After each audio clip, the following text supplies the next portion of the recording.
Hi friends, welcome to my channel Mamata Mysuru. ಇವತ್ತಿನ ಒಂದು ಅಡುಗೆ ಟಿಪ್ಸ್ ಅಂದರೆ ಅಡುಗೆ ಮನೆಯಲ್ಲಿ ನಾವು ಯಾವ್ಯಾವ ಟಿಪ್ಸ್ನ ಉಪಯೋಗಿಸ್ಬೋದು ಅನ್ನೋದನ್ನು ನಾನು ಹೇಳ್ತೀನಿ. ಇಲ್ಲಿ ನೋಡಿ, ನಾವು ಈಗ ಕಡಲೆಕಾಯಿ ಬೀಜ ಅಂದರೆ ಗ್ರೌಂಡ್ನಟ್ನ ತರ್ತೀವಿ ಅಲ್ವಾ, ಅದನ್ನು ನಾವು ತುಂಬ ದಿನ ಇಟ್ಬಿಟ್ರೆ ಏನಾಗುತ್ತೆ ಅಂತ ಹೇಳಿದ್ರೆ ಹುಳ ಎಲ್ಲ ಬಂದ್ಬಿಡುತ್ತೆ. ಅದಕ್ಕೋಸ್ಕರ ನಾನೇನು ಮಾಡ್ತೀನಿ ಅಂತ ಹೇಳಿದ್ರೆ, ಒಂದು ಹಂಚು ಇರುತ್ತಲ್ಲ, ದೋಸೆ ಹಂಚು, ಅದ್ರ ಮೇಲೆಲ್ಲ ಹಾಕಿ ನಾವು ಹುರಿದುಬಿಟ್ಟು ಒಂದು ಡಬ್ಬದಲ್ಲಿ ಹಾಕಿಟ್ಕೊಂಡ್ರೆ ತುಂಬ ದಿನದವರೆಗೂ ಸಹ ಏನೂ ಆಗೋದಿಲ್ಲ. ಸಾಮಾನ್ಯವಾಗಿ ತುಂಬ ಜನರು ಏನು ಮಾಡ್ತಾರೆ ಅಂತ ಹೇಳಿದ್ರೆ, ಹಾಗೆ ತಂದು ಡಬ್ಬದಲ್ಲಿ ತುಂಬಿಡ್ತಾರೆ. ಆ ಥರ ತುಂಬಕ್ಕೆ ಹೋಗಬಾರ್ದು. ನಾನು ಈಗ ಹೇಳಿದ ರೀತಿಯಲ್ಲಿ ಬಳಸಿ. ಆಮೇಲೆ ಇನ್ನೊಂದು ಏನು ಅಂತ ಹೇಳಿದ್ರೆ, ಈಗ ಈರುಳ್ಳಿ ಮತ್ತು ಬೆಳ್ಳುಳ್ಳಿ ಇದೆಯಲ್ಲ, ಈಗ ಈರುಳ್ಳಿನ ನಾವು ಬಿಡಿಸ್ಬೇಕಾದ್ರೆ ಏನಾಗುತ್ತೆ ಅಂತ ಹೇಳಿದ್ರೆ, ಕಟ್ ಮಾಡಬೇಕಾದ್ರೆ ಕಣ್ಣಲ್ಲಿ ನೀರು ಬರುತ್ತೆ. ಅದೇ ರೀತಿಯಲ್ಲಿ ಈಗ ಬೆಳ್ಳುಳ್ಳಿನೂ ಅಷ್ಟೇ, ಅದನ್ನು ಕಟ್ ಮಾಡಿ ಇದು ಮಾಡೋದ್ರಲ್ಲಿ ಬಿಡಿಸ್ಬೇಕಾದ್ರೆ ತುಂಬ ತೊಂದರೆ ಆಗುತ್ತೆ. ಆದ್ದರಿಂದ ನಾವೇನು ಮಾಡಬೇಕು, ಈ ಥರ ನೀರಿನೆಲ್ಲ ಹಾಕ್ಕೊಂಬಿಡ್ಬೇಕು ಫಸ್ಟು. ಆ ನಂತರ ಏನು ಮಾಡಬೇಕು ಅಂತ ಹೇಳಿದ್ರೆ, ಕಟ್ ಮಾಡಿದ್ರೆ ಬೇಗ ಈಸಿಯಾಗೂ ಸಹ ಅದರದ್ದು ಸಿಪ್ಪೆ ಎಲ್ಲ ಹೊರ ಬರುತ್ತೆ. ಆಮೇಲೆ ಇನ್ನೊಂದು, ಈ ಒಂದು ಬೆಳ್ಳುಳ್ಳಿನ ಬಿಡಿಸಿದಾಗ ಬೆರಳುಗಳೆಲ್ಲ ಉರಿ ಬರುತ್ತೆ. ಈ ರೀತಿ ನಾವು ನೀರಿನಲ್ಲಿ ನೆನೆಸ್ಬಿಟ್ಟು ಬೆಳ್ಳುಳ್ಳಿನ ಬಿಡಿಸಿದ್ರೆ ಬೇಗನೂ ಬಿಡಿಸ್ಬೋದು.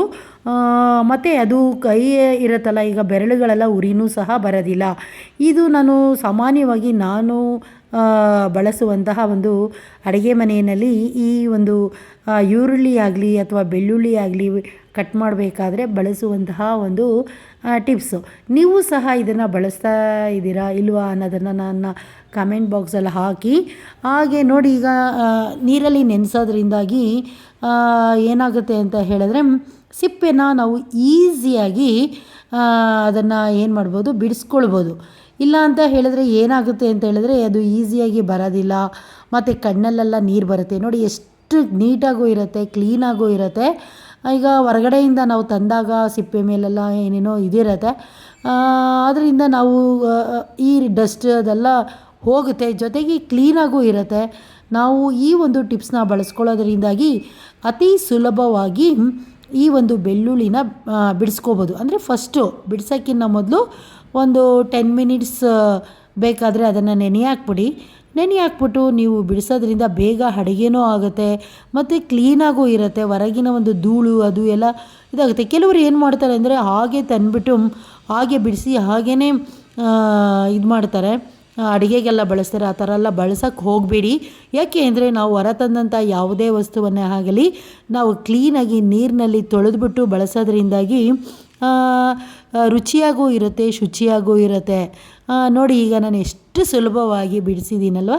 ನೀವು ಸಹ ಈ ಟಿಪ್ಸ್ನ ಬಳಸ್ತೀರಾ ಅಥವಾ ಇಲ್ವಾ ಅನ್ನೋದನ್ನು ತಿಳಿಸಿ. ಇನ್ನೊಂದು, ಈಗ ಮಿಕ್ಸಿ ಜಾರು ಬ್ಲೇಡೆಲ್ಲ ಏನಾಗುತ್ತೆ ಅಂತ ಹೇಳಿದ್ರೆ ಶಾರ್ಪ್ ಇರೋದಿಲ್ಲ. ಆಗ ನಾನೇನು ಬಳಸ್ತೀನಿ ಅಂತ ಹೇಳಿದ್ರೆ, ಈಗ ಕಲ್ಲುಪ್ಪು ಇರುತ್ತಲ್ಲ, ಈ ಕಲ್ಲುಪ್ಪನ್ನ ಏನು ಮಾಡ್ತೀನಿ ಅಂತ ಹೇಳಿದ್ರೆ ಈ ಮಿಕ್ಸಿ ಜಾರ್ಗೆ ಹಾಕ್ತೀನಿ. ನೋಡಿ, ಈಗ ಮಿಕ್ಸಿ ಜಾರ್ಗೆ ನಾನು ಈ ಕಲ್ಲುಪ್ಪು ಬರುತ್ತಲ್ಲ ಅದನ್ನು ಹಾಕ್ಬಿಟ್ಟು ಮಿಕ್ಸಿ ಮಾಡೋದ್ರಿಂದಾಗಿ ಶಾರ್ಪ್ನೆಸ್ ಕಡಿಮೆ ಆಗಿಬಿಟ್ಟಿರುತ್ತೆ. ಅಥವಾ ಸರಿಯಾದ ರೀತಿಯಲ್ಲೇ ನಾವು ಮಿಕ್ಸಿ ಮಾಡಿದಾಗ ಈ ಖಾರ ಇದೆಲ್ಲ ಏನಾಗುತ್ತೆ, ತೆಂಗಿನಕಾಯಿ ಎಲ್ಲ ಹಾಕಿದಾಗ ಸರಿಯಾದ ರೀತಿಯಲ್ಲಿ ನುಣ್ಣಗಾಗೋದಿಲ್ಲ.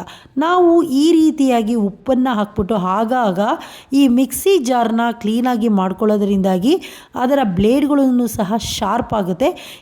ಈ ಒಂದು ಟಿಪ್ಸ್ನ ನೀವು ಸಹ ಬಳಸ್ತೀರಾ ಇಲ್ವಾ ಅನ್ನೋದನ್ನು ತಿಳಿಸಿ. ಬಹಳ ಸುಲಭವಾದಂಥ ರೀತಿಯಲ್ಲಿ ನಾವು ಮನೆಯಲ್ಲಿಯೇ ನೀಟಾಗಿ ಈ ರೀತಿಯಲ್ಲಿ ಆ ಬ್ಲೇಡೆಲ್ಲ ಶಾರ್ಪ್ ಮಾಡ್ಕೊಳ್ಬೋದು. ನೋಡಿ, ಎಷ್ಟು ಚೆನ್ನಾಗಿ ಶಾರ್ಪ್ ಆಗಿದೆ ನೋಡಿ. ಇವಾಗ ನಾನು ಅದನ್ನೆಲ್ಲ ಮಿಕ್ಸಿನಲ್ಲಿ ಹಾಕಿ ಆಮೇಲೆ ಅದನ್ನು ಚೆನ್ನಾಗಿ ಆಗಾಗ ನೀವು ವೀಕ್ಲಿನೋ ಅಥವಾ 15 ಡೇಸ್ಗೆ ಒಂದು ಸರಿ ಈ ಥರ ಮಾಡಿ. ಆಮೇಲೆ ಇನ್ನೊಂದು, ಕೊತ್ತಂಬರಿ ಸೊಪ್ಪು ತರ್ತೀವಿ. ಕೊತ್ತಂಬರಿ ಸೊಪ್ಪನ್ನ ತಂದ್ಬಿಟ್ಟು ಏನು ಮಾಡ್ತೀವಿ, ಫ್ರಿಜ್ಜಲ್ಲಿ ಡೈರೆಕ್ಟಾಗಿ ಇಡಬಾರ್ದು. ನಾವು ಏನು ಮಾಡಬೇಕು, ಈ ಟಿಶ್ಯೂ ಪೇಪರೆಲ್ಲ ಬರುತ್ತೆ ನೋಡಿ, ಈ ಟಿಶ್ಯೂ ಪೇಪರ್ನ ಫಸ್ಟ್ ಹಾಕ್ಕೊಳ್ಬೇಕು.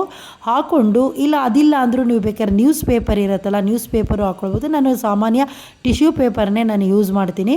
ಈ ರೀತಿ ಕೊತ್ತಂಬರಿ ಸೊಪ್ಪನ್ನು ನಾವು ಒಂದು ಟಿಶ್ಯೂ ಪೇಪರ್ ಕೆಳಗಡೆ ಹಾಕಿಬಿಟ್ಟು ಆಮೇಲೆ ಅದ್ರ ಮೇಲೆ ಕೆಳಗಡೆ ಟಿಶ್ಯೂ, ಆಮೇಲೆ ಕೊತ್ತಂಬರಿ ಸೊಪ್ಪು, ಅದ್ರ ಮೇಲೆ ಇನ್ನೊಂದು ಇದರಲ್ಲಿ ಟಿಶ್ಯೂ ಪೇಪರ್ನ ಹಾಕ್ಕೊಳ್ಳೋದ್ರಿಂದಾಗಿ ತುಂಬ ದಿನದವರೆಗೂ ಸಹ ಒಂದು 15 ಡೇಸ್ ಏನು 1 ಮಂತ್ ತನಕನೂ ಸಹ ಕೊತ್ತಂಬರಿ ಸೊಪ್ಪು ತುಂಬಾ ಚೆನ್ನಾಗಿರುತ್ತೆ.